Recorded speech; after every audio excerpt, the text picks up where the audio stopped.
जय जगन्नाथ दर्शक बंधु। आज आम जाना आपण घरे वास्तु हिसाब से किचन को डायरेक्शन रे रहिबा कथा एवं जदि से डायरेक्शन रे किचन नाही ताहले आपण ता पई कोन उपाय आपण अप्लाई करि परिबे, कोन रेमेडी आपण अप्लाई करि परिबे वास्तु को ठीक करिया पई।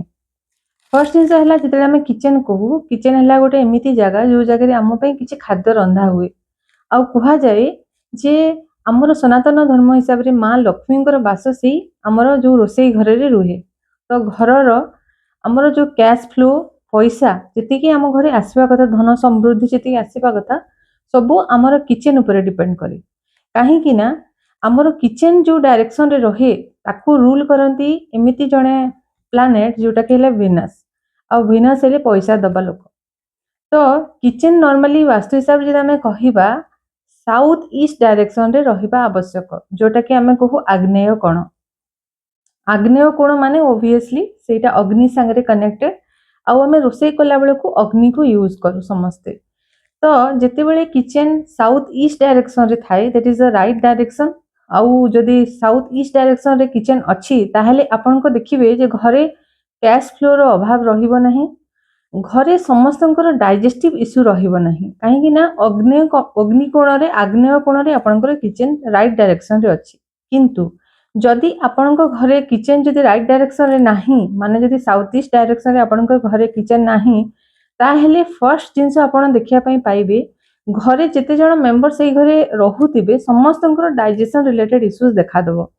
तांकर इनडाइजेशन प्रॉब्लम हैला, एसिडिटी हैला आउ गैस हैला, एमिति टाइप रो किछि किछि प्रॉब्लम देखा दबो जोटा कि कहा संगे कनेक्टेड हमर साउथ ईस्ट आग्नेय कोण संगे कनेक्टेड। आमे अग्नि जोटा हमर पांचटी एलिमेंट भितर गोटे सबुठ मुख्य एलिमेंट से अग्नि कोणटा को आमे डिस्टर्ब कर देले वास्तु रे।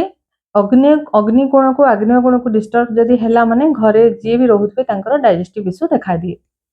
आउ जदि आपनक घरे साउथ ईस्ट डायरेक्शन रे जदि आपनकर किचन नाही ताहले गोटे छोट उपाय करंतु, ताहले आपण ए जगह रे किछटा आपण रेमेडी पाई परिबे आउ आपनकर वास्तु को आपण करेक्शन करि परिबे।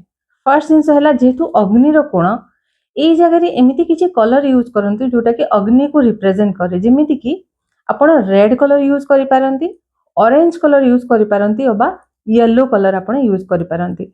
चेष्टा करंतु जहाँ भी डेकोरेटिव आइटम्स आपण यूज करचंती सबु गुडा प्राय तो एही तीनटा कलर भितरे रहू, रेड, ऑरेंज आउ येलो कलर। ताहेले अग्नि रो जो तत्वटा जो एलिमेंटटा ताकू आमे एठी एनहांस करि परिबा। जदि पारुचंती सेई जगह रे आपण रेड कलर गोटे बल्ब लगांतु आउ से ट्राई करंतु से बल्बटा सब बेले जळू। आउ जदि आपनकर साउथ ईस्ट डायरेक्शन रे जदि आपनकर किचन नाही ताहेले जेते बेले संध्या टाइम रे आपण दीप देखौचंती घरे संध्या बलिता दउचंती सेई टाइम रे सेई जगह रे आपण गोटे दीप प्रज्वलित करि परिबे। सेईटा मध्ये आपनकर जदि साउथ ईस्ट किचन नाही गोटे भल वास्तु रेमेडी हिसाब रे आपण करि परिबे। नेक्स्ट जिंस एमिति गोटे बर्ड आसे, गोटे वास्तु रो हिसाब रे गोटे पेंटिंग आसे जोटा कि हमर साउथ ईस्ट किचन जदि नाही ताहले वास्तु रो करेक्शन हिसाब रे हम ताकू यूज करू। सेटा हला phoenix bird. Phoenix bird different mythology रे डिफरेंट टाइप रो कल्चर रे तार अलग अलग तार महत्व अछि। आमे जदि हमर हिंदू माइथोलॉजी कथा कहबा आमे ताकू आमे गरुड़ संगे कंपेयर करू। आउ एटा एक एमिति बर्ड जहा कि एमिति एक पक्षी जे कि तार निज को निजे से डिस्ट्रॉय करे आउ पुनी निज को निजे रिक्रिएट करे। माने आपण एटी अपॉर्चुनिटी केमिति साइक्लिक फॉर्म रे आपण लाइफ रे पाइबे, केमिति आपनकर जो पॉजिटिविटी आउ जो आपनकर जो पॉजिटिव एनर्जी केमिति आपन घरे रिसाइकल हबो ताकू से दर्शाए। तो आपण से फोनिक्स बर्ड रो जदि आपण से चित्रटा से पेंटिंगटा साउथ ईस्ट डायरेक्शन रे जदि लगेबे ताहेले मध्ये आपण किछि मात्रा रे आपनकर वास्तु को करेक्शन करि परिबे। आपनकर साउथ ईस्ट किचन नथिले मध्ये आपनकर आपण अग्नि तत्व को आपण एठी बैलेंस करि परिबे।